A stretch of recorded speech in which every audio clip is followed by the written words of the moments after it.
book will be Aristophanes Lysistrata, Women at the Thesmophoria, and Frogs, the gray frogs. So, and this will come out hopefully in 2024 or at the latest early 2025. But this is a scene from Lysistrata, which is about, I think you know, everyone knows about the sex strike, that the women of Athens and the women of Sparta say, okay, no sex until you guys work out a peace treaty. And there was a movie by Spike Lee called Chirac that used this story that was very good.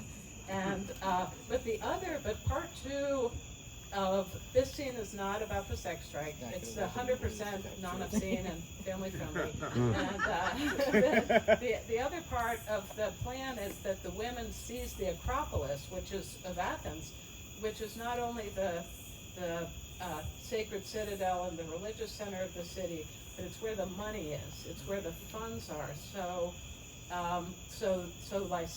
the old women of Athens have occupied the Acropolis. So and Lysistrata is the fearless leader who comes up with all these plans and gets the women to follow her plans.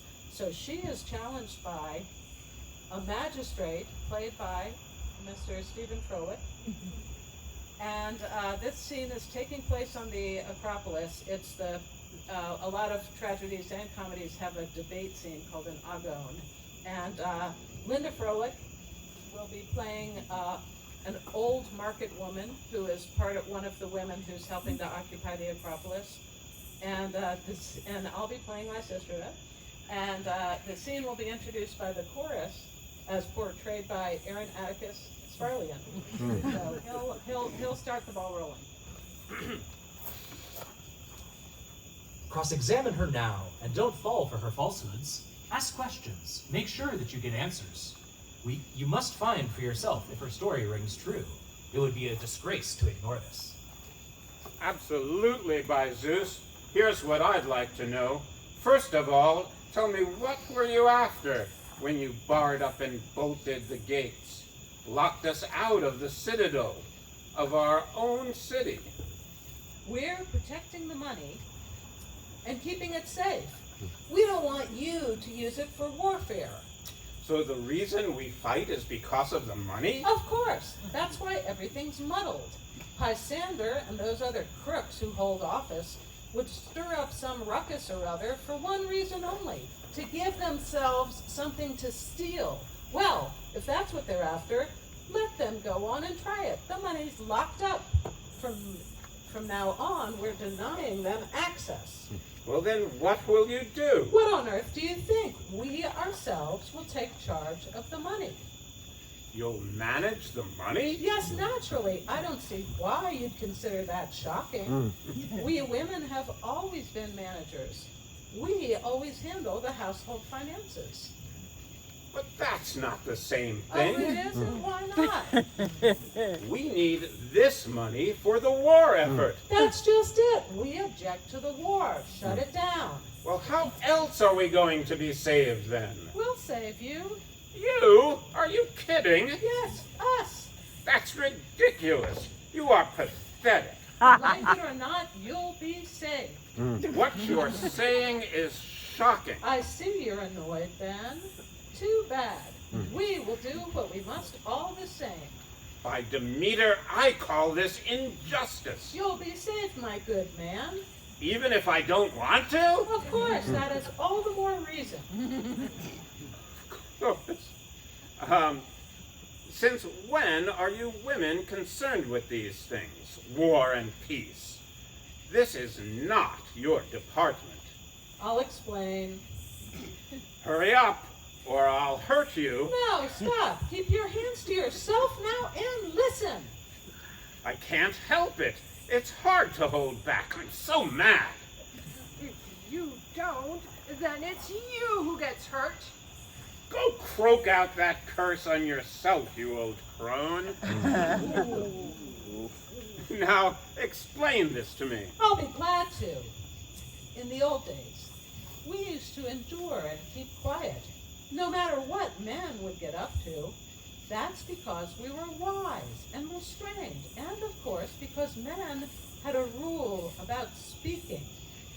The rule was that we weren't allowed to. But really, you couldn't describe us as happy. Sitting inside, we could hear you quite clearly. We knew you were using bad judgment about serious matters. Yes, things that were huge, but we'd hide our distress, put a smile on, and we'd ask for the news. In assembly today, what did you all decide? The inscription? You know, the inscription, the peace treaty?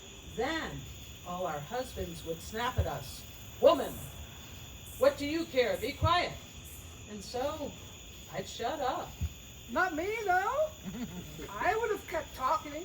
And you would have been beaten. Well, yes. That is why I shut up back in those days, but later we would hear about other decisions you'd made, even worse ones. And I'd ask my husband, honey, can you explain to me why you are acting like dimwits? He'd give me a look then, and he'd tell me I'd better get back to my weaving, or he'd give me something to cry about, a smack on the head, and then he'd quote Homer. Let war be the business of menfolk. Yes, by Zeus, rightly said. Are you kidding? You miserable wretch. What's the sense? Where's the logic? Even when your decisions were woefully lame, we were never allowed to advise you. Then it really got bad. You would hear a man say in the street, hey, our male population has dwindled to nothing. And some other guy would agree, hey, you're right, no more men left. That's when we realized it was up to us women. If we could unite, work together, then we could save Greece. There was no time to lose. So, gentlemen, now it is your turn. Just be quiet and listen, the same way that we did. We'll straighten you out in a hurry. You? Us? It's unthinkable. I am opposed. I can hardly believe what you're... Silence! You detestable female. Am I being bossed by a woman who's wearing a headscarf? Telling me to be silent? I'd rather die first.